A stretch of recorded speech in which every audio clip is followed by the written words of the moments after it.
নিচের কোন কম্পাউন্ডটি SN1 রিয়াকশানের সলভোলিসিস rate সবচেয়ে কম হয়?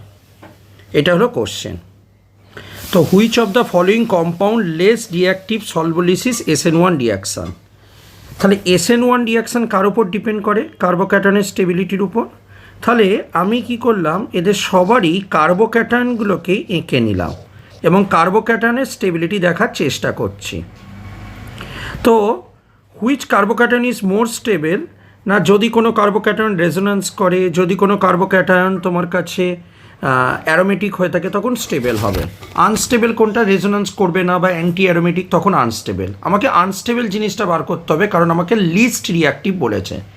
সো ফার্স্ট কম্পাউন্ডটার ক্ষেত্রে যদি কার্বোক্যাটায়নটা দেখো, ফার্স্ট কম্পাউন্ডে কার্বোক্যাটায়ন হচ্ছে এইটা। বি এর কার্বোক্যাটায়ন কোনটা হচ্ছে? বি এর কার্বোক্যাটায়ন হচ্ছে এইটি। সি এর কার্বোক্যাটায়ন হচ্ছে এইটি এবং ডি এর কার্বোক্যাটায়ন হচ্ছে এইটি। একবার দেখবার চেষ্টা করি কার্বোক্যাটায়নগুলোর মধ্যে স্টেবিলিটি কী আছে। দেখো সেকেন্ড যেটা রয়েছে সেখানে অক্সিজেনের লোন পেয়ারটা রেজোন্যান্স করে কার্বোক্যাটায়নটাকে স্টেবল করছে। থার্ডেরটা ডবল বন্ডটা রেজোন্যান্স করছে।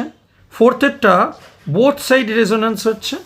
কিন্তু ফার্স্টেরটা রেজোন্যান্স হচ্ছে ঠিকই, কিন্তু খেয়াল করে দেখো এটা একটা অ্যান্টি অ্যারোমেটিকের রুল ফলো করছে। অ্যান্টি অ্যারোমেটিকের রুল ফলো করছে। কি অ্যান্টি অ্যারোমেটিকের রুল ছিল? 4 নাম্বার অফ পাই ইলেকট্রন। দেখো 4 number of pi electron rule follow করছে, যেখানে n এর ভ্যালু হলো 1। প্লাস দেখো এটা একটা রিং কম্পাউন্ড এবং দেখো each and every carbon is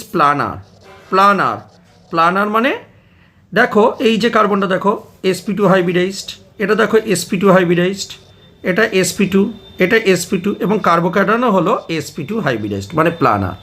তার মানে এটা একটা অ্যান্টি অ্যারোমেটিক এবং আমরা জানি অ্যান্টি অ্যারোমেটিক কম্পাউন্ড হলো সবথেকে আনস্টেবল কম্পাউন্ড। তাই জন্য আমরা অপশান এটাকে বলবো যার কার্বোক্যাটায়ন সবথেকে আনস্টেবল।